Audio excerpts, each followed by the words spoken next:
Well, we live in interesting times. What are the key European retail and convenience trends? And why is the Swiss market so innovative? We'll be talking about that today, but let me welcome my co-host, Christian Morning. Thanks, Dan, for having me. I think it's time to show the world that continental Central Europe also can do convenience, isn't it? Well, you know all about that, Christian. Let me just introduce you. You're owner of the Retail Marketeers. You're also NAC's relationship partner for German-speaking markets in Europe. You are the world expert on your topic, and I don't know what we do without you. So it's I think really important to focus in on one of the biggest, well, most important parts of the European convenience business. Yeah, thank you, Dan. I mean, we both have seen a lot around the world during your famous market focus tours together and with lots of NACS events. And of course, all the other projects we have been gone through.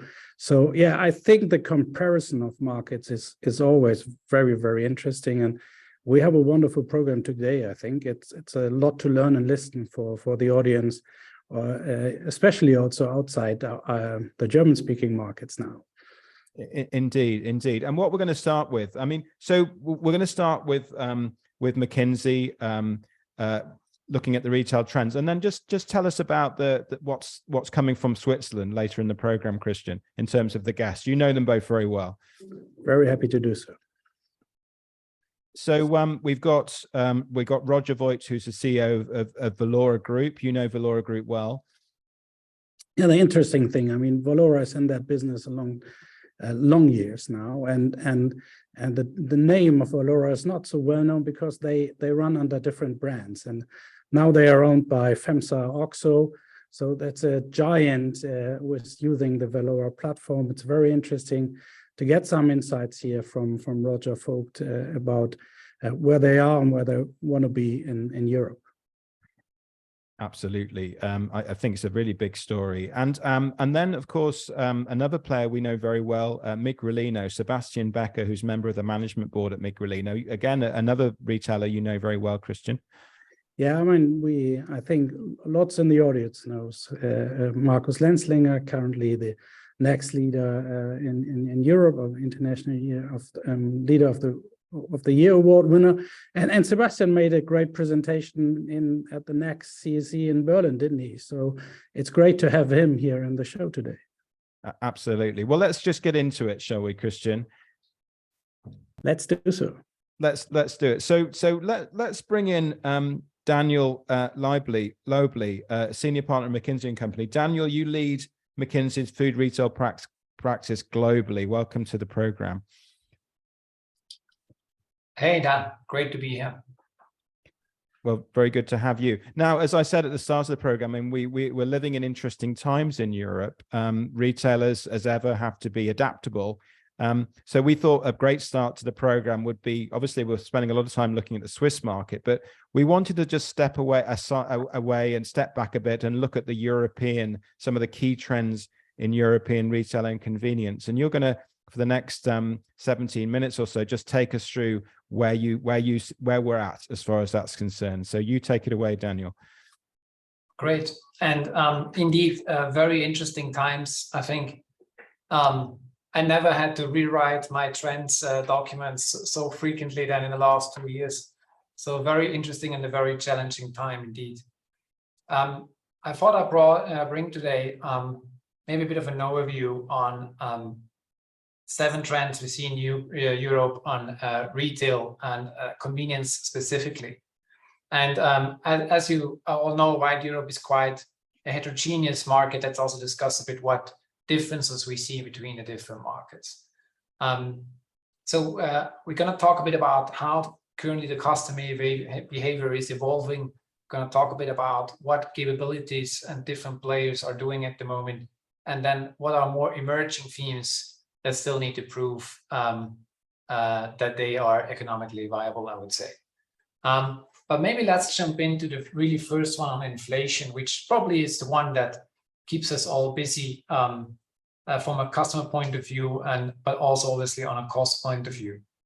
Now, we just reached a new height on inflation in Europe, right? We are, this slide says 10% in September. I think Eurozone in October was 10.6, so even higher.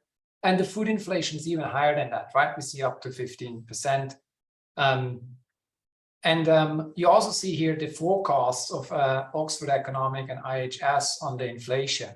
And I think the important thing about this forecast is they say every single month over the last months, they said next month it's going to slow down the inflation. And it didn't happen, right? It did go up even more, and the forecast had to be revised. So I think I would see this forecast as probably the most optimistic scenario, what's going to happen in the next months. And even in this most optimistic scenario, right, inflation is still here, so there's no return to the prices before or something like that, but actually just like inflation might slow down, right? And the prices increase less fast year on year, but we for sure next year and maybe even the year after still will see high inflation. Now, there are a few data points, right, that actually make us hope that we've seen some of the peaks, especially on food inflation. If you look at commodity prices, and here are a few commodities that are specifically relevant for food, we have seen the peaks in March, February, some in June. And since then, we saw slight declines, but more or less a stabilization of these prices on a high level. And obviously the energy prices have actually decreased quite a bit since then. So that gives us some hope that at least this starts to stabilize going forward. Having said this, this has obviously strong impacts on what behavior we see with customers across Europe. And it's important to note here, given we discussed a lot about Switzerland, Switzerland is one of the few countries in Europe that actually have less high inflation. Yeah? So Switzerland used to have deflation for many years, or was it zero inflation? Now we have 3% in Switzerland, which for Switzerland is high, but compared to Europe is quite moderate. So we see some of these things also happening in Switzerland, but to a much smaller degree than in Europe. And what we see in Europe is really a substantial increase in price sensitivity of customers. Customers have much less money available. Some markets, we see this much stronger, like in UK, it's really, really strong. But across the markets, I think we see higher share of promotions. We see private labels gaining share as people are trading down from brands. And we see the discounters taking share from supermarkets and hypermarkets. Interestingly, convenience is also growing this year, right? In most of the markets, not in all of the markets, and depending a bit on the segment. But we see some growth, especially if in the part that is food for home. The food for now is also returning after COVID to some degree, but it's not exactly growing as fast. So it's interesting to see, right, that everything that is price sensitive or is for price sensitive customers is growing, but convenience with a bit of a higher price point also sees some development coming out of the COVID restrictions in many of the markets. And I think what is interesting, it's not just price sensitivity, but it's actually quite a polarization of the customer that we observe in many of the markets. What you can see on this slide is the net intent of customers. So how many customers intend to do more of these behavior minus the customers who intend to do less of this behavior. And you can see, yes, most of the customers or majority of the customers of low-income households want to save more money when buying food. And they also want to have more healthy products. But what is interesting is if you look at low and high-income households separately, then you see actually the high-income households show much less of the savings behavior, what is to be expected. But they also still show quite some growth in buying more premium or high-quality food. Still see quite some growth in buying more sustainable products. So we actually really see low and high-income households and what they are going to buy going apart, which makes it already for supermarkets quite difficult to act because they basically need to strengthen the bottom and the top of their assortment. But for convenience, this is obviously even more of a challenge with the limited assortment to cater such different needs of different type of customer groups. So it's really this polarization and I think the downtrading that we currently see in Europe, which also brings us a bit to this point of healthy products, sustainable and ultra-fresh products that the slide already alluded to. Also other research shows actually the same, right? Healthy food becoming more important, shows much higher growth. Environmentally friendly products show substantially higher growth than other products, and to some degree also regional products. And I think if we talk about Switzerland, I think in Switzerland, but also in other markets, I think especially the supermarkets lead a bit the way on how to cater for these trends and actually adapt to it. So if you look at on the health side, yeah, we all know the Tesco Free From. It's a very old, I think, health brand or position as a health. But I think if you look a bit more newer type of propositions and private labels, then you see, for example, Migros Switzerland's EU brand, which is a healthy private label that combines everything that is high of something, so high of protein, high of vitamin, high of whatever you can imagine you believe could be healthy, or it's low on something, right? Low on sugar, low on fat, and this type of things. And they brought this together in this private label to basically cater for this trend, which I think is quite interesting. Also, I think you see some of the supermarkets helping the customer a lot to become more healthy. So Delhaize in Belgium actually introduced this into their loyalty scheme so that you get an extra discount if you buy healthy things, or Aldi recommends you more healthy products. It shows a bit like how important this has become. We see, I think, a bit less of these things happening in convenience. But obviously in convenience, if you look at the assortment, all the healthy snacking and so on is still growing. And we believe is continue to grow.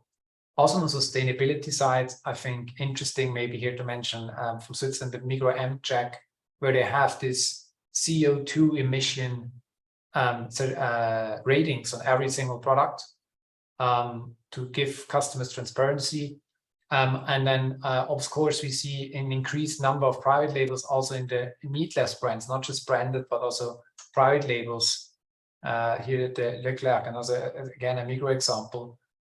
Yes, these meatless brands have recently seen, I think, a bit of an end of a hype, right? We all have seen some of the news that some of these companies are struggling a bit this year. And there was a massive hype around it, and there were massive price premium on these products. I think given inflation, this came quite under pressure now. Still, we believe that the underlying trend beyond the hype is going to continue, and we will see a further increase in that. I think the third trend, I think I will not say a lot about it. I think this is a trend that has been here for many years. Food for now, coffee premium. I think there's not a lot to say here. I think what is important, I think, is in some of the markets in Europe, food for now and coffees on the go is still below pre-COVID levels. It's coming back, but not in every market has reached the levels again from before. Having said this, we believe the underlying drivers for this are still in place. And while we now saw a bit of a shift in levels, we believe the trend in the next years is going to keep going. And we also see many of the players still investing in this, and I actually believe this is still the right thing to do. Maybe shifting gears a bit to capabilities and players. Localization is the key to win. We discussed a bit before, like this polarization of customers, which makes it even harder in the small assortments to find the right combination, right, to cater for these needs. And I think localization is the key to win this. Several players in Europe have started to do that, and we really see a lot of benefit in that, right? So even nearby stores, it can be like only 50 meters away from each other, might have quite different shopping missions, quite different needs. And so localizing to that level of granularity really shows interesting benefits. And here is an example of a convenience chain in Europe with a few thousand stores who has aggressively pursued that, I think, that journey. Basically, first localizing how much space every category gets in every single store, but then also localizing what are the SKUs you bring into each category to use that space that category allocated. So basically on both levels, localizing this. And they basically were driving that to a level, right, where they know for every postal address in the country, what would be the expected sales and margin of that store if they would open a store at that address, but also know what assortment it would need in that specific location to basically cater for it even before the store is opened. So I think quite amazing what they do, and also with the quite interesting sales uplift as you can see on the slides. I think, and this is an assortment example, the same I think is true for pricing.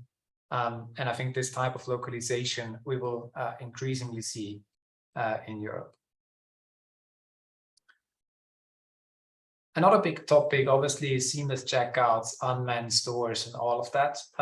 I guess there are few big players who have not done some pilots on this in the last years. I think the interesting development here is that now we see actually some rollout of first things. The challenge always was like with these seamless checkouts, just walk out type of technologies, that the ROI is really not good. The technology was way too expensive, and also the customer experience with maybe downloading the app and so on was not ideal. The first one who now seems to have found a good recipe is Żabka in Poland. They found a solution to do this, at least for nano stores, like you see here in the picture, in a ROI positive way, and they started to roll out. They have by now 50 stores of this and want to have more than 100 by end of Q1 next year. So I think it's interesting to see this. I think the challenge with this still is that you basically, it's mainly ROI positive for stores that you can really leave unmanned for a substantial part of the day. If you still have some person in the store, because maybe it's a gas station where you're in and want to have people there, it's still challenging to make this ROI positive. Also, we see from supermarkets that use these type of things that many customers, even though if they can choose between using this technology or the old good checkout, the manned checkout, they're actually a significant part of the customers prefer still the old type self-checkout or manned checkout. So it also seems like customer adoption is still a challenge. Still, I think it's a trend to watch, and I think we will see some more experimentation around this. I think seamless checkout is only one of the automation topics, right? It's also like, if you think about store, maybe two other things to highlight is all the advancements we see in the inventory planning and production, real-time inventory, automated ordering, intraday forecasts for in-store production, which I think is a big topic if you want to reduce shrinkage and spoilage of food. How you can do that, I think we increasingly see this working. And also, I mean, on helping more the back-end processes like labor scheduling, hiring for CV screening and all these type of things, that more of that can be automated, and especially the scheduling of labor in stores, and also creating automated task lists when to do what and tasking the employees is something we see increasingly working well. If we then come to more emerging themes, e-com in food, I think, is has a quite interesting time behind. I mean, it was never growing as fast as non-food, but we had, I think, with scheduled deliveries, quite a stable growth, and then the whole instant quick commerce came to the market with huge growth. And this year, I think much less growth given their finance and fundraising challenges they have. Now, we looked at actually what we believe how food online will develop midterm or long term till 2030, and also how this will change between scheduled delivery, which is everything slower than 2 hours, and quick commerce instant delivery, which is typically in Europe between 10 and 30 minutes, and how this will play out. And for Europe, what we believe is, despite all the challenges we currently see with quick commerce, that there is a market for quick commerce in Europe, especially for highly populated, population dense areas. But we believe that the price point of quick commerce in 2030 is a higher price point than it is today. So a lot of the growth we've seen in Europe over the last months and 1-2 years was actually funded by discounts to the customer. So the customer got it cheaper and faster on quick commerce, which then obviously is a very good value proposition. But this is obviously not very sustainable. So if you want to do this as more sustainable, we believe you need a slightly higher price point, either on delivery fee or product price than in scheduled delivery, which means it's probably not taking the majority of the market by 2030. But the quick commerce probably becomes more like the convenience of online, right? Like convenience offline is not the majority of the food market, given it's a bit of a higher price point, but it has its room and its space in this market. We believe quick commerce will become something similar online, and actually is the new convenience just online. And maybe the last one to mention, personalized promotions. I've seen so many retailers experimenting this for so many years.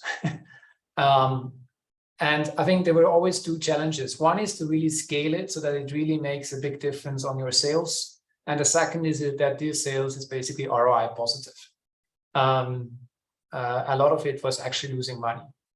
And we've seen recently a player that now seems to have cracked that.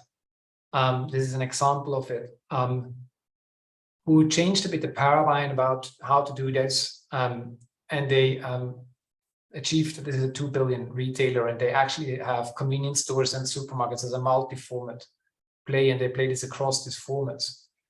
And they, for the first time, I've seen that they really have substantial sales uplifts, in this case, 100 million on the 2 billion. And with actually positive EBIT benefits if you really do full cost allocation. And I think this, so it seems there's quite some progress after years of experimentation in this field as well. And we expect that more people will learn from these examples and actually pick that up. So after, I think, the hype a few years ago and the disappointment of the first results, we now start to see some progress that makes us believe this might come back and become quite important also for convenience. Well, very, very interesting, Daniel. Lots of takeaways. A few things struck me, particularly this polarization and how it makes it complex for retailers to respond to, some big shifts in consumer behavior because they're different. And this, I think that the other really big thing that obviously that really grabbed me was localization, particularly for assortment in individual stores. And Christian, I think this kind of capability is increasingly important for retailers to have, isn't it? Or perhaps even crucial. Absolutely. And I'd like to ask you, Daniel, how you see it. I see it as a great opportunity for kind of the neighborhood position of convenience stores here in the aspect of really delivering a customer and community-centric CVP.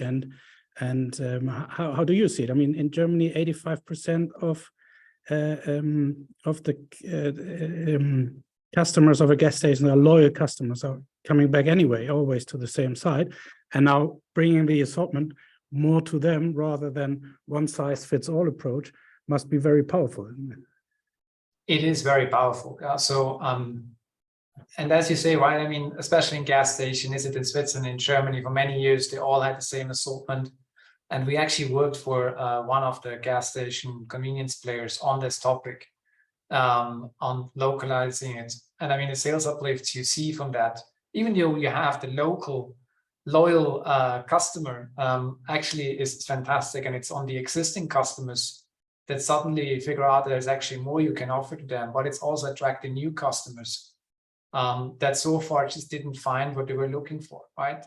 Because there was a different type of shopping mission they were on that location. And it's also interesting, right, that the same customer in different locations buys different things. So you have your store or your gas station, you go in the morning, which might be your breakfast, a coffee type of thing. And then in the evening, you might want to have a very different one. It's more food for your dinner at home. And I think this is quite interesting to see on what you really can do if you understand this dynamic.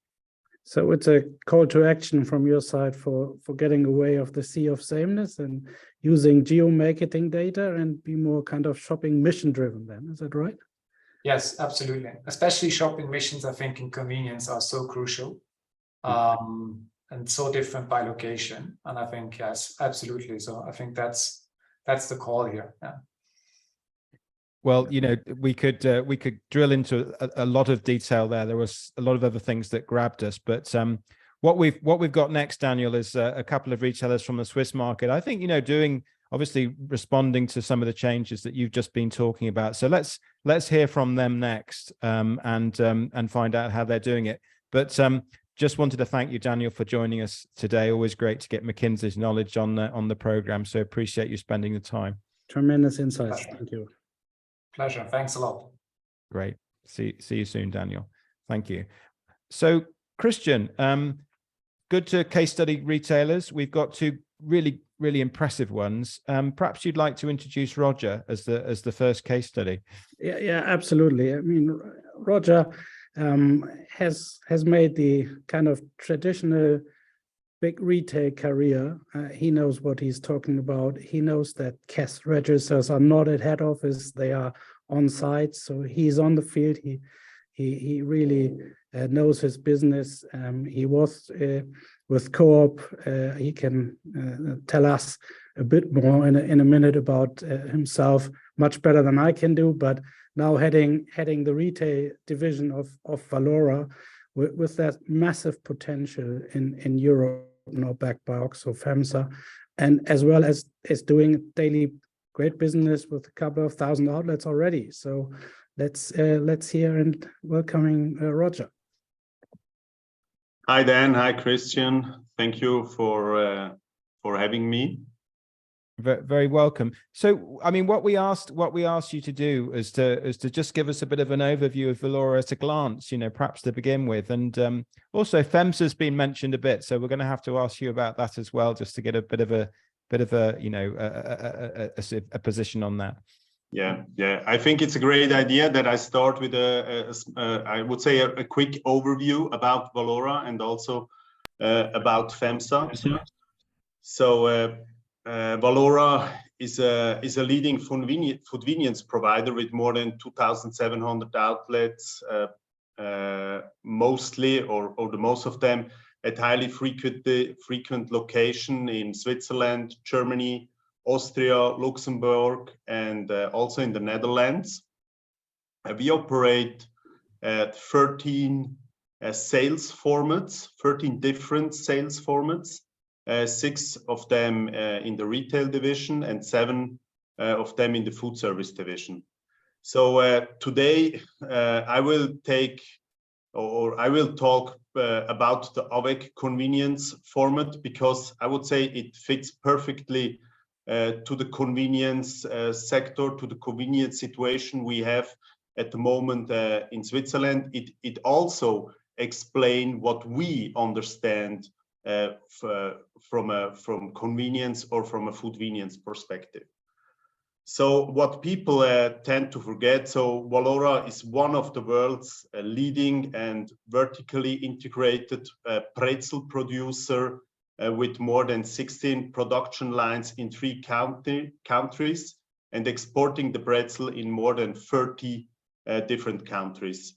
So founded in 1905 in Switzerland. So Valora has a long history and also I would say a long experience in the market and especially in the convenience market. So but as you know and already mentioned, Valora became a part of FEMSA just a short while back. The acquisition was completed at the 7th of October.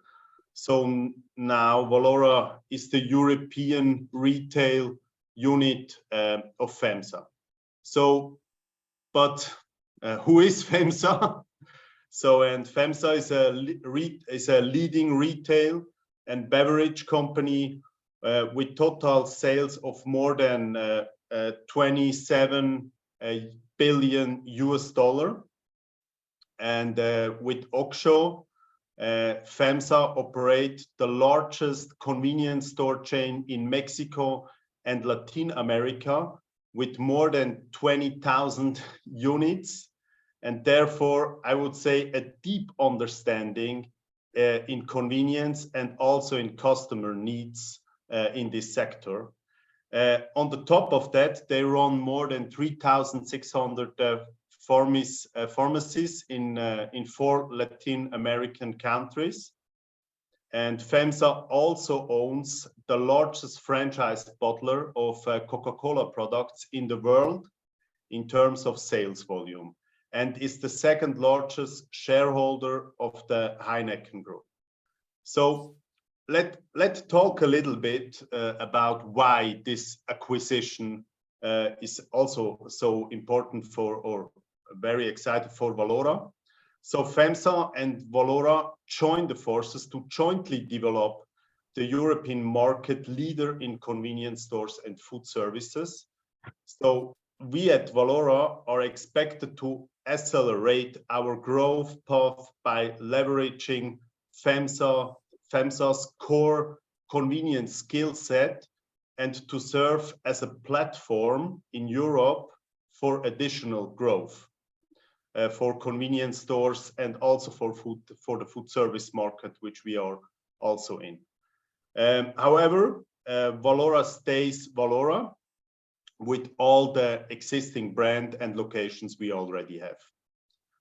So our business is determined by 3 mega trends. So maybe, yes.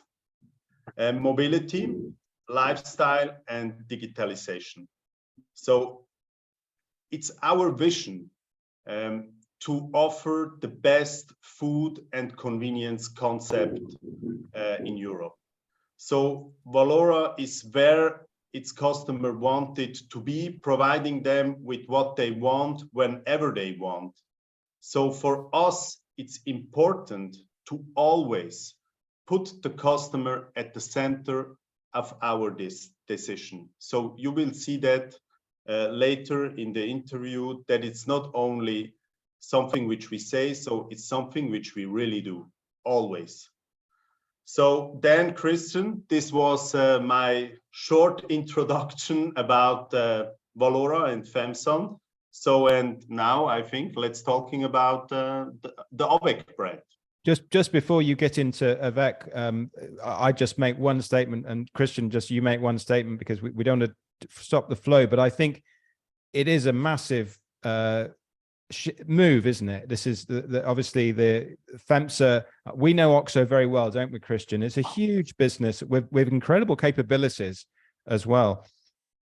Yeah, I mean, I think for all of us it was a surprise that they came into Europe. We have carefully listened to them and many events globally. They make a brilliant job in Mexico and Latin America. They have been on a growth path in retail in several countries. They are in the US as well now, and now using Valora as a platform for Europe. That is a massive game changer, I think, for the European convenience retail industry, and very exciting times to be part of. Well, absolutely. So we just needed to say that if that's okay, Roger, because we feel it's a significant development. But we interrupted you. Tell us a bit about Avec, and really, I think we're going to be talking about foodvenience, aren't we now? Yeah. We at Valora say always foodvenience. So, but what is foodvenience, which we talk about? And I would say the Avec brand or the Avec stores explain that in a very easy way if you see such a store. So convenience as the shopping experience and as a product range with the focus on food. So at the same time, the customer find their way around the shop very easily and do not have to spend much time in the store. So we understand the convenience or the foodvenience as a whole experience if you enter the store.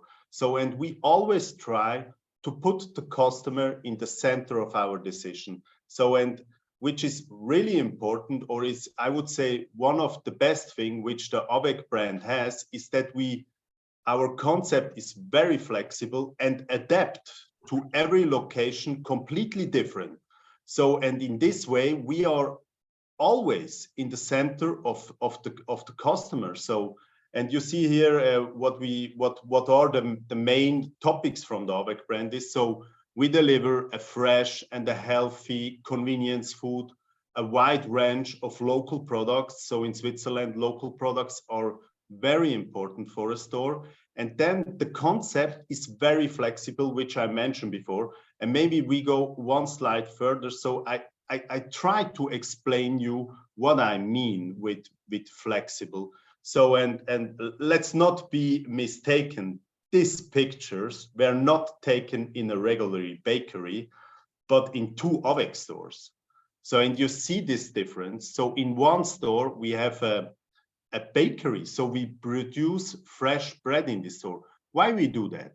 So bakery is one of a very important category in a convenience store. And so we have a deep understanding from the location, from the customer needs. And so then we know, oh, this is a store. They need food for now, but also food for later. And then in the close areas, there is no other store which are open on Sundays. So we have a strong belief, or we know that the Sunday will be a very strong day. So we put a bakery inside the store, and the customer can buy fresh bread, like in a real bakery, produced in our convenience store. So it's unbelievable for me. And that's all on 120 square meters. So on the right side, you see something completely different. It's also an AWEC store, but in our understanding, there is more a store which we need more local products and has more to fit in the area and in this neighborhood. So there is a bakery with all the breads are produced local from a baker, and we serve them there, all produced from a local baker. So we are so flexible and try to fit completely to the customer needs always. I think then you see the passion here of a retailer, and you listen, and I think it's important for the global audience to understand we are talking about in Central European countries like Switzerland and Germany about convenience stores more of the sizes between 500 and 1,000 square feet, so 800 square feet and above. That's the average in those countries. Yeah. So from the productivity point of view per square feet or whatever we call it, square millimeter, yeah, in how we analyze the stores, this is why the convenience offers are so powerful here, and you know it's really interesting. I think people have to understand, Roger, that's right. You have every aspect of a convenience store, but for each and every location you have a menu list, and you put your modules together, and then it's larger or smaller depending on the local hyper local potential of the site, isn't it? Yeah. Correct. Follows on very well from what Daniel was saying about one of the key trends, and you're all over it. Localization. Yeah, sure. It is.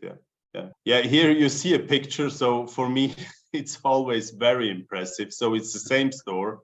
We see on the left side, I would say it's the old version of an AWEC store, and on the right side you see the new version of an AWEC store. So and I would say you see the difference immediately. So it's completely another store, another experience for the customer if they enter the store. Yeah, you really see here for kind of left picture is more kind of the old gas, coke, and smoke model in a convenience store we see all over in the world. And here's the move that Switzerland is going. Not only Valora, but Valora is doing very well here with AWEC. Yeah. So maybe next slide. So about our experience with it in Switzerland. So we also tried last year already to expansion our concept, or I would say our understanding and our deep understanding from convenience and from our concept to move that to Germany and the service station. So, and we already run 3 stores on service station in Germany. You see here one in Berlin. And we did the same like in Switzerland. So you see that a little bit. So it's an adaptation from the AWEC brand now in Germany. So it's slightly different. But what we did the same. We tried to understand what are the customer needs and how we should serve them in the best way that they appreciate this store really, really much. And what we did, we put a Bockwerk clipping in this store. So because we offer there a handily made fresh sandwich, a very wide range of fresh brewed coffee. And we have also a small sitting area in the store because it fits perfectly in this location. So, and we find out that that is the best way to multiply our concept, to always try to understand what the customer needs. And it's a very nice example from a store in Germany, I would say, yeah. I may add some comments on that. I know that site since years. It was one of the first sites when the wall came down, and since then it was a total site in the middle of Berlin, and it's really and that's so interesting. I mean, I was at that site last week, and it's already different. Yeah, and it was different 4 weeks ago, and it was different 4 weeks after the grand opening and 3 days after soft opening, and this is how retailers are acting and improving their first pilot sites and other sites. They are so faster than any other players in that market who makes that business as one of their options, so to say, to make money. Here is a dedicated force. They want to be better day by day, challenge each other. Not so easy for category management, not so easy for the sales organization. But if the management focus is on side on that detail, you really see the difference. And that's so impressive here. Yeah. Thank you that you mentioned that, Christian, and that you recognize that we did that. If not, I had a problem, Roger. So exciting opportunities ahead in the German market, Christian. Yeah, absolutely. That this is, I mean, we are coming to these pictures, and of course, the German market is not sleeping, but we will definitely see that the Swiss market is ahead in many aspects, and here's a massive potential in the slightly larger neighbor country of Switzerland. Yeah. So in 2019, Valora was the first company in Switzerland to launch this autonomous convenience store with cashier-free AWEC box. So you see that on the left side. And currently we operate 5 from these boxes, 2 in industrial areas and 3 in, I would say, in like convenience areas. And we're still learning about this concept, but the most important thing I would mention here is, so entry, shopping, payment take place, everything via the AWEC 24/7 app.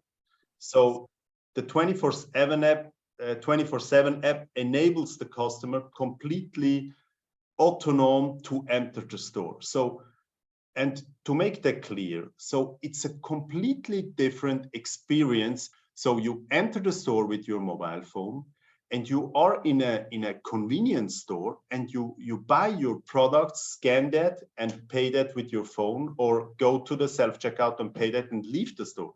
It's a completely different experience. Or if you order your products on a vending machine. So it's something which is completely different. So, and this technology enables us also to run stores 24/7, and you see that on the right side, 24/7 on a gas station without employees during the night.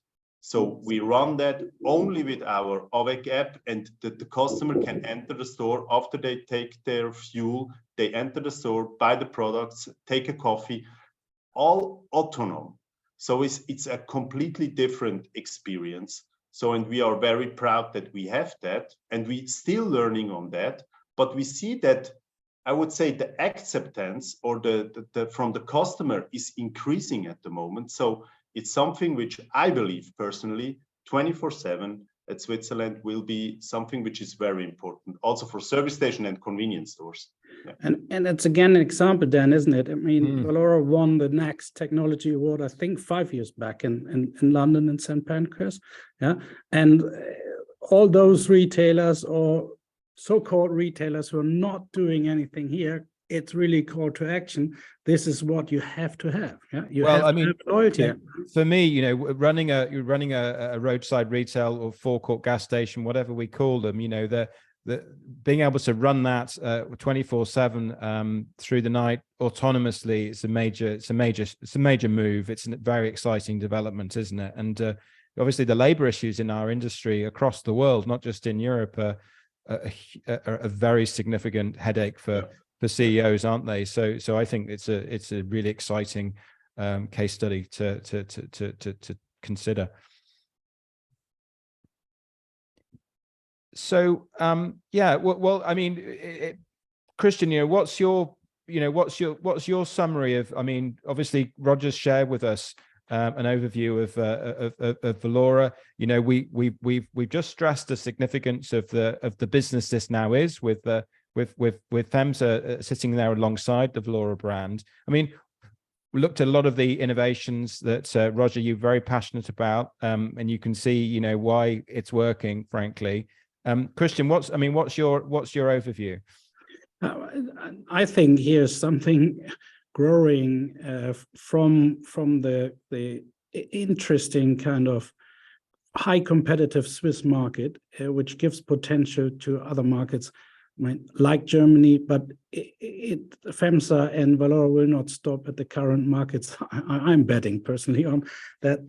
Europe is more than 4 countries. Yeah, so if there are options, that will be very interesting to see, and I think it's still. Well, I have to repeat, exciting times for everybody who's involved, isn't it, Roger? Yeah, I have to laugh now because, of course, Christian and I are free to speculate, and we often do. But Roger, we won't ask you. We won't ask you to. But what we did want to do today, and thank you, Christian, for for working so closely with us on doing this, was to feature Valora, Roger, and really, I guess, do our bit to make sure that everyone realizes what a big story this is. So we think what you're doing is very exciting, and congratulations, and thank you for joining us. Thank you very much. Thank you very much. Pleasure. Terrific. Thanks very much, Roger. Well, I mean, that's pretty interesting, but we haven't finished yet, have we, Christian? Because if you're going to name two of the most exciting retailers in Europe, well, I think we've got them both on the show today, haven't we? We've certainly got two of a select number of very exciting, innovative retailers in Europe on the program. And Sebastian, you're another one with Migrolino. Welcome to the program. Yeah. Thank you, Dan, for having us. Thank you. Let Christian say a few words about Sebastian, because I know you, Sebastian, but Christian knows you even better than me.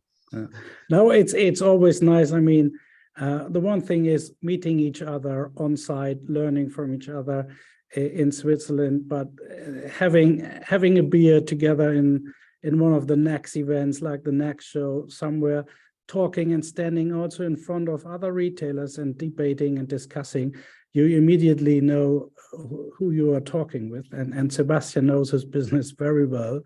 And what we will see here, and that's a massive power for convenience retailer to being vertically integrated, being part of the Migros family. Yeah, another huge business. Now, the other thing I'd say, Sebastian, is that you made a massive presentation representing the work that the team at Migrolino, led by Markus Leitzinger, have done over many years to get to the point that you're at, which went down extremely well at the NACS Convenience Summit Europe event in Berlin. And I think you probably were the top scoring presentation. But he was the number one. He was. There you go. I was sure you were, but I didn't see the scores. But and what we wanted to do is invite you on Shop Talk Live just to give that a bigger global audience, because we think you're doing some very exciting things. So maybe we could ask you to take us through some of the latest stuff that Migrolino are working on. Yes. So thanks for be given the opportunity. It's always great to to present our convenience approach, and always to be said on behalf of the Migrolino crew.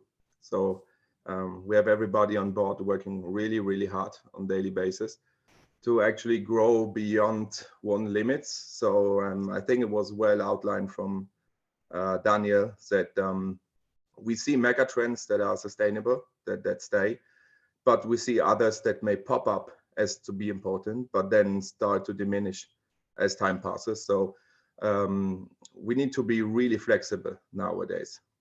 And as we go further into the presentation, maybe it makes sense to mention that we are part of the Migros cooperative in Switzerland. Migros is the biggest retailer we have in the Swiss market, with almost 30 billion in sales. And you could say Migrolino is the convenience house of the Migros cooperative, serving small formats with a concept. That's what we do under our Migrolino brand. And we have in the past 7 years also engaged with a second business unit, which we call wholesale, where we also enable provision of wholesale to customers that are not under the Migrolino brand yet. So we see ourselves as a fully vertically integrated business model. That's really important to us, and as a full service provider to our partners and customers. If we touch it a bit more in detail, we see under our franchising roof nowadays 3 different formats that we operate. So one is our Migrolino. We're going to touch on those 3 formats later on with some picture to give you also an impression how we define the customer experience at our point of sales. The core surely is Migrolino. We are very fortunate to run all those concepts with the top energy providers in Switzerland. So we managed to have partnerships with Shell, Soca, Piccadilly in the southern part. And now just brought new to the market is our goods concept. Gonna touch on that later with more detail. And on the right-hand side, you see the our wholesale department, where we deliver a full service and a full convenience assortment to independent concepts or partners who are running their own concepts, so to say. And as we go, maybe what is also important to say, if we look at the other chart, is we do it with one procurement, one supply chain, and maybe that's also important with one accounting. So these are highly synergies that we try to realize. There we just wanted to show how we outlined our growth path. In the beginning, we founded Migrolino around 2009, when we went out of the joint venture with the domestic railway service provider and Valora at the time. So we founded the first Migrolino store in 2009 with the first partnership that we had with Shell. And we then moved on with quite a big expansion. So we had around another 150 stores that we are fortunate to do with the Migros. This is our fuel brand that we have under our Migros cooperative, and then moved on with a partnership with Soca and Piccadilly. And a key point in our growth path was the implementation of a fully automatic warehouse system. I'm going to outline later why that is a key to our value proposition. And in around 2017, we started to, what Daniel rightfully said, to increase the customer experience at our point of sales and to distinguish sites from each other. So to be honest, until then, we looked at a small shop with a forecourt as a box to potentially sell food, and were as brave as to present also fresh food.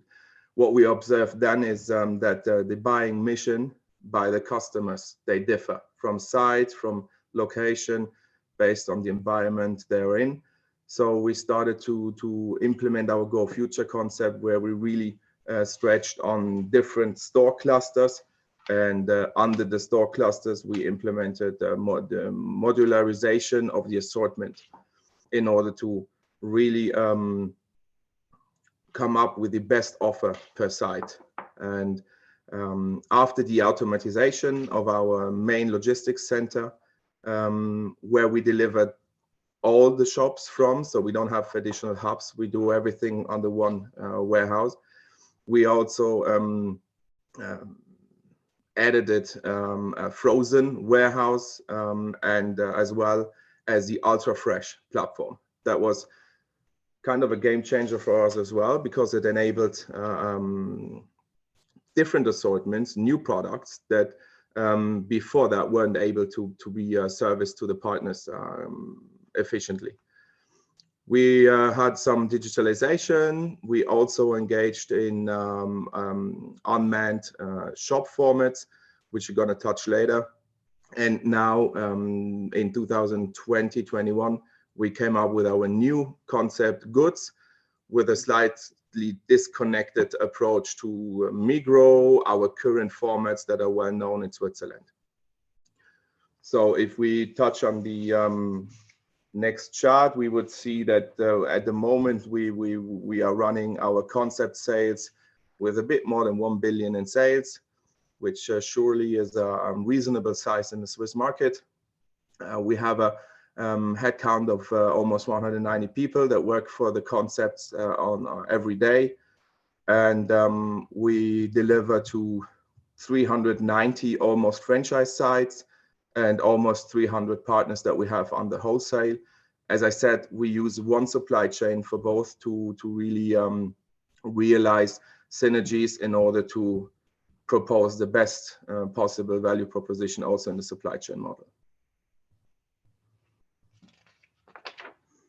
And you see when you come to the next part with the Swiss, sorry, the Germany was mentioned so often today. So you see, but in fact you see the Swiss map here, and quite interesting because the growth path of Migrolino as a concept was really strong. So driven by the fact that we engage partnerships with the main fuel providers in Switzerland, the biggest brands. And that increased the growth path so much. But if you look at that picture, you see that the formats and the sites are really settled and placed along the main road axis with the highest density of population that goes with it. And you see the white labels there that will represent Migrolino sites, and the orange ones are the sub-format from Migrolino that we're going to touch later on. And we now see new spots also developing with the changes that we see in the customer behavior, in the change of mobility that we observe. So sites and spots that were not that interesting years ago may become very interesting in the future, because people may not move every day to their work environment anymore and may stay at their place. And so the rural areas also become more upmarket. And I think it's good that we now can touch our core concept with Migrolino. And just to give you an impression, we picked up a picture of the store, and I think that will be really interesting later on to compare to the Goods. You see really focused customer experience on the products. So what we try to do is to bring up the products and to lessen down the environment of the store. So that is key at the time to really come up with a customer experience that is different from competitors. And what we do under the Migrolino is we incorporate Migros own brands that are perfectly known for the Swiss consumer. We implemented own brands with Migrolino, especially in the key categories. And obviously we also offer the commercial brands where we say that the customer need is given in order to provide those brands to have the customer retention as well. But we also go as far as to, if we go a chart backwards, we also go as far to also engage brands that have their awareness, that really, we piloted that obviously before that as well, and we saw that one thing is to have a really good coffee bean and to have great quality in the product itself that you serve to your customer, but another thing is the brand recognition. And Starbucks is just really, really strong in that sector.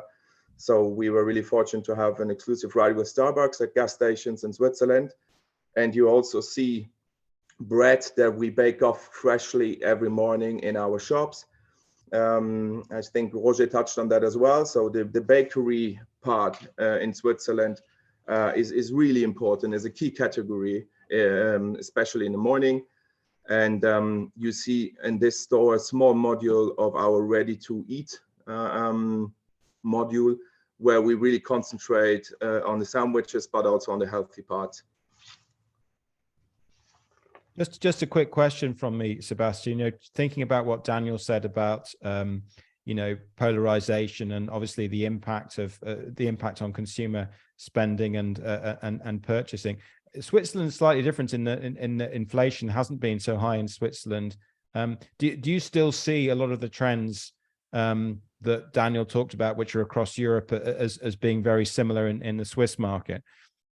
Yes, absolutely. So I would say in terms of consumption, I could have ticked all his findings that he presented when it comes to sustainability, fresh food, high quality food, even at an environment with a forecourt. So I think we always need to remember that 10 years back, that was hard to imagine. And nowadays in the more sophisticated markets, that's almost given. And I think that's why Germany is so much a topic everywhere, because the market over there is not yet sophisticated and developed to offer great food and in small boxes. So in terms of that, absolutely. I think the inflation that we have in Switzerland, that's totally correct. We observe the same. It's the lowest we see in Europe.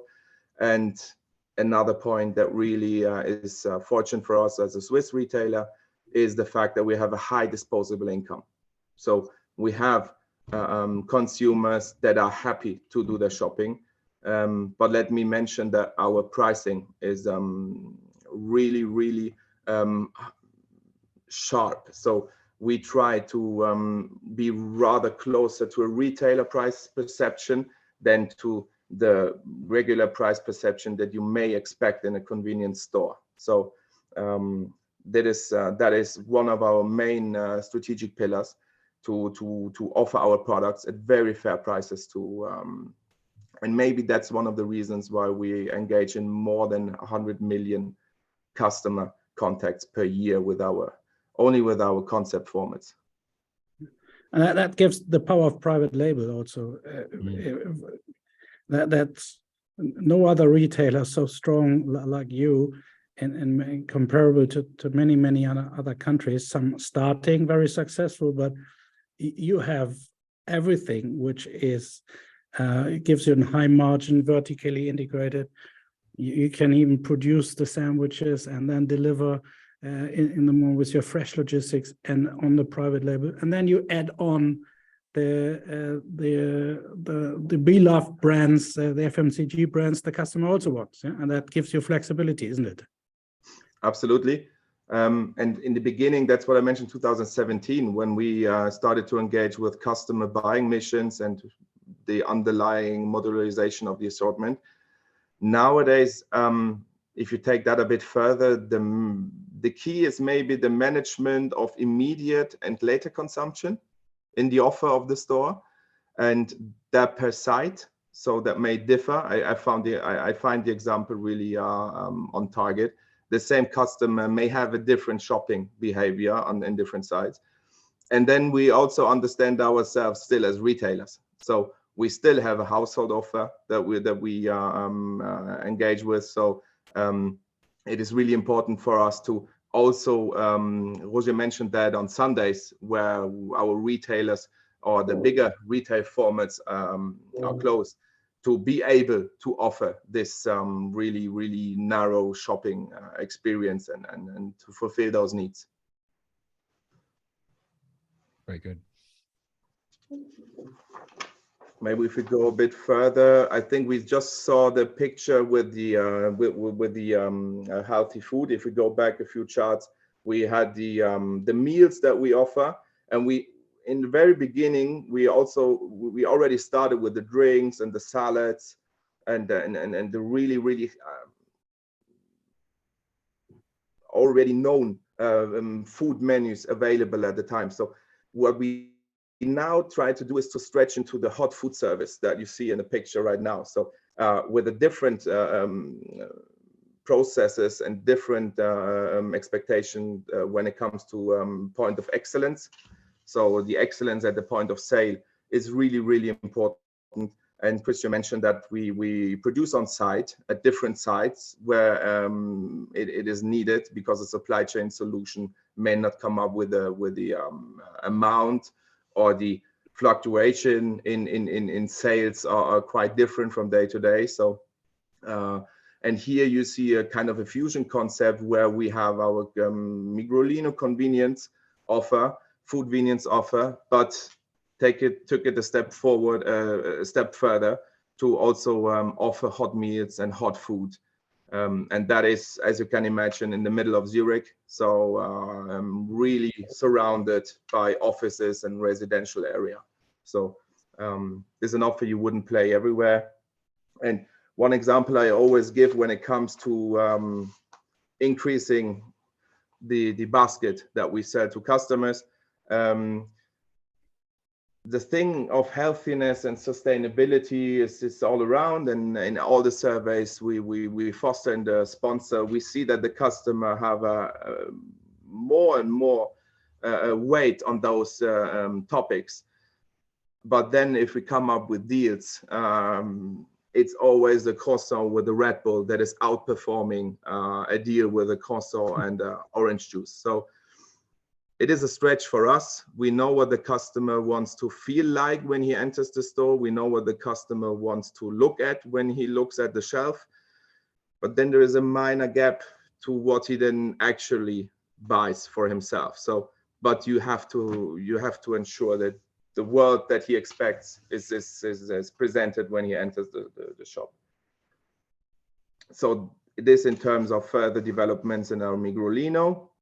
And you saw that in the map later. So the Swiss market is I would call it almost a red ocean situation that we have. It's a fierce competition.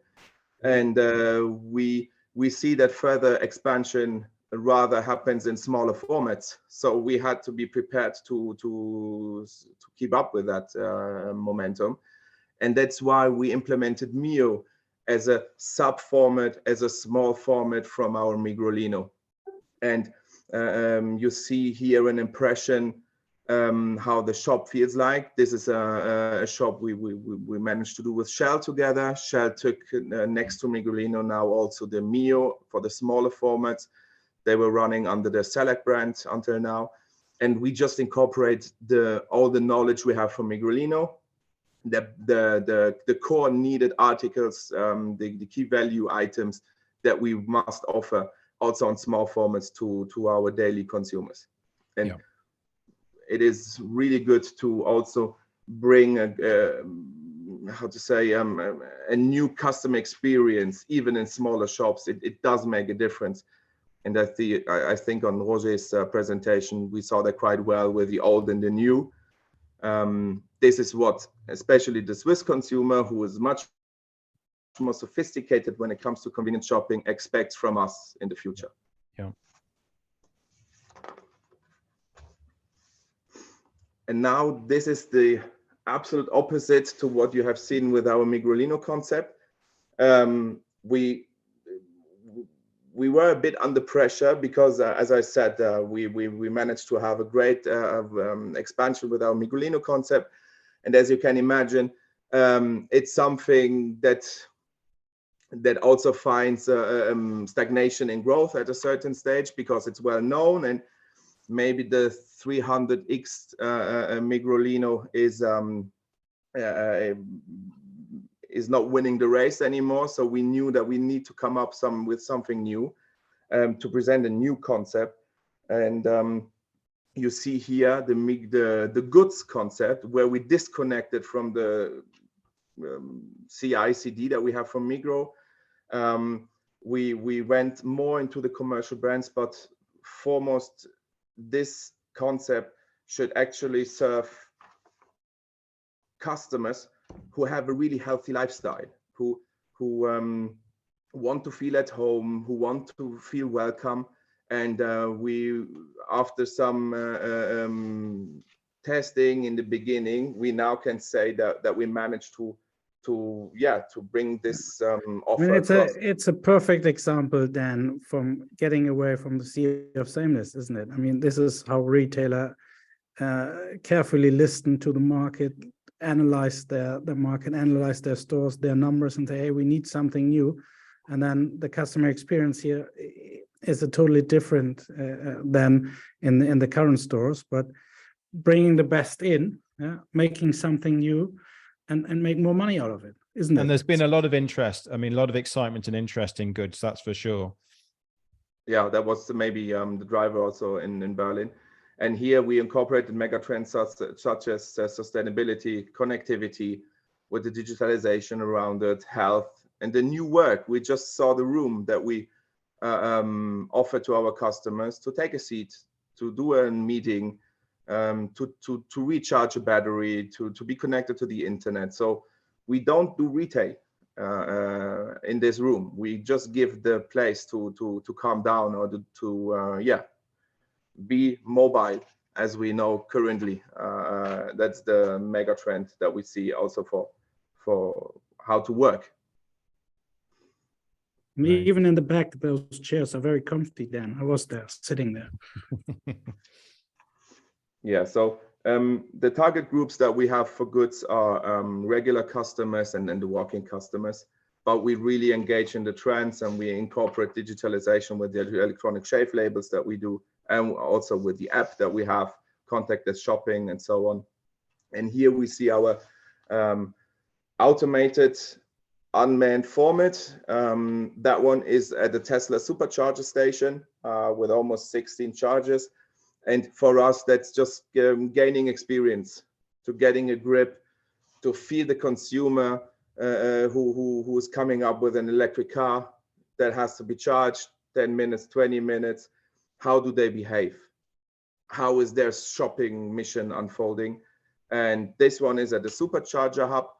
And if we move on, we see another pilot we did in a residential area. We have 350 SKUs currently in this box.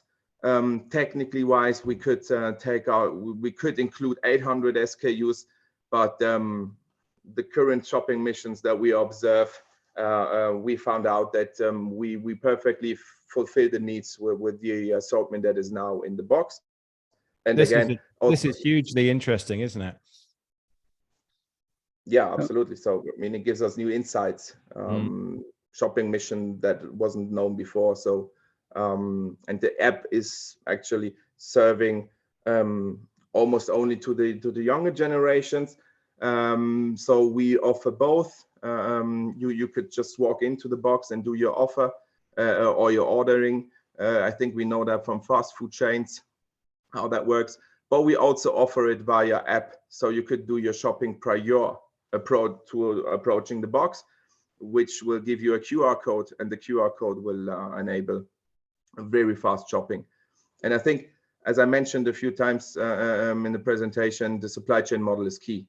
And I brought a small video along to give you an impression how that integrates with each other. Oh, it's more kind of a satellite adding to your current brick and mortar network, having those boxes and making enlarging your footprint, isn't it? Yeah, and to see, I mean, you need to have a certain level of sales to have a manned shop, to really have the dynamic to run it on daily basis. And this would open a new world with a less expectation when it comes to sales. It brings you maybe more rural. But as I said, it's really helpful to also see how consumers behave. I mean, I don't know whether it's a fair question, Sebastian, but how do you feel? I mean, I'd call this obviously, if you like, a robot store. I don't know whether that's the right phrase, but that's how I understand it. How would you, and this is one example of automation in the market. And then obviously we've been hearing earlier on from Daniel about Jabka and what they're doing. How do you feel about the, you know, obviously they're very different solutions, but obviously some similarities in terms of, you know, abilities expanding the business into new locations you perhaps wouldn't go to otherwise. But how do you feel that there's room for both in the market? There surely is. The matter of the success factor will be to find the right spots, and to have the experience what is a right spot, and I think that's a matter of learning by doing, and but Switzerland has sufficient potential also for this format, in my opinion. I guess we're looking at the secret weapon that you've got right now with the incredibly automated supply chain distribution center, which is, I guess, plays a pretty crucial part in your plans, doesn't it, Sebastian? Absolutely. It has a absolutely high efficiency level, and it enables the growth path we had on the same floor given for the logistics center. And let me outline one more thing, Dan, with the autonomous format. I think we see a lot of different versions at the moment. We also see those versions where you can walk in and do an unmanned shopping. However, we wanted to really pilot something that is also really efficient in terms of maintenance. And I think you also need to have some effort to bring up shelves if you offer a walk-in shopping experience. And we really wanted to really test the really hardcore unmanned system. So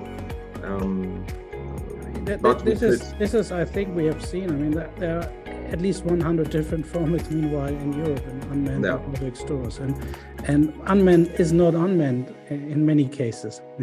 It's just kind of a frictionless shopping experience, and this one here is really in labor shortage times, a very efficient model. But even the supply chain, what you saw here, automatically it's the conveyor belt also for the remerchandising is so easy for the whole process, rather than remerchandising in the brick and mortar store, isn't it? That's really kind of a key differentiator here. Yes, I think so too. So you still have the customer, and you need to have the usability, and maybe that's a downside from that concept versus a walk-in concept, but we are looking at around 1 man-hour per day to have this running. That is including goods receiving. So I think this is really close to really being unmanned. But you need to have customers who are at least walking around with a smartphone, or have once in their life seen a display ordering before. So, but if you have that experience, this will serve you perfectly. And I think it's also really easy to use once you read what's on the screen. It's a three-way shopping, a three-step shopping experience. So that's quite efficient. Well, I guess Sebastian, other terminals have been in the gas station industries long before QSR has invented it. Then, wasn't it? Valora and Cheese in the US. Yeah. True. And I guess these things take a while to develop, don't they? And just in terms of the consumer understanding what they can do and what's available, because you can't walk in and see it. But, you know, over a few trips, you realize, you know, the extent of the range and you know, what's possible. And it's pretty interesting. Let's be honest. Like an online shop. You have the pictures. It's like an online shop. Yes. That you click through, and the stock is given out in less than a minute. So here I just wanted to outline strategic directions that we're looking at. So first and foremost is the food convenience and the food trends that are gaining, and the trends are getting more and more diverse. Healthy and sustainability are the keywords here. We have our expansion, our network expansion that we pursue with rather smaller formats, but also new spots that evolve. We have our digitalization with all the projects around it. It's almost hard to count all the projects that are running in our business. But maybe to summarize the effort that we put in, the main task is to easify shopping. It's not to overload potential digital offers. It's just to really focus on what makes it easier for our customer, and how does it help us streamline and easify our processes that we have as a retailer. Well, have you got a trademark on that word, easify? Because I've been looking for a word that sums this up, and I think that's absolutely it. To be honest, you're right. You know, that's what's required, and that's what every retailer is struggling to provide their customers with. And yeah, so the small format, we touched it, the automated or unmanned format, we looked at it.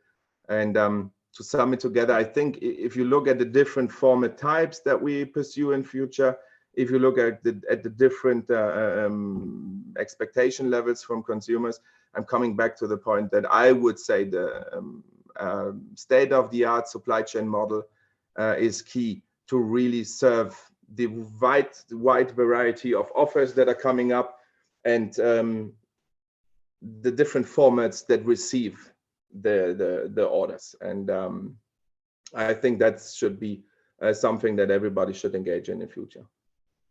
Well, I think you've shown us a bit of the future today, Sebastian. Look, we'd love to have more time for questions, but you know, we've had I think a really good insight into what you're doing, and very pleased that you're able to come and share it with us today. So thanks for joining us. Pleasure. Thank you very much. Thank you. Wow, Christian. So I think I'm delighted with you know, what we covered today.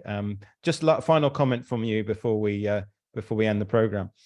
Yeah, I think going there and really tasting, looking, feeling live, it really makes a difference. It's the same with Ireland. And I think I always compare Ireland and Switzerland, and Ireland as an island of Ireland competitive market. Switzerland maybe because of their situation surrounded by mountains and in the middle of Europe, and a bit different, of course, politically wise and economically wise, but highly internal competitive markets. And if there is competition, isn't it that it breeds the best of everybody out, and the experience is such a difference if you compare it to other markets. Absolutely. And look, just thank you for bringing in your superb knowledge and connections in German-speaking markets to Shop Talk Live. Pleasure co-hosting with you today. Thanks, Christian. Yeah, thank you, Dan.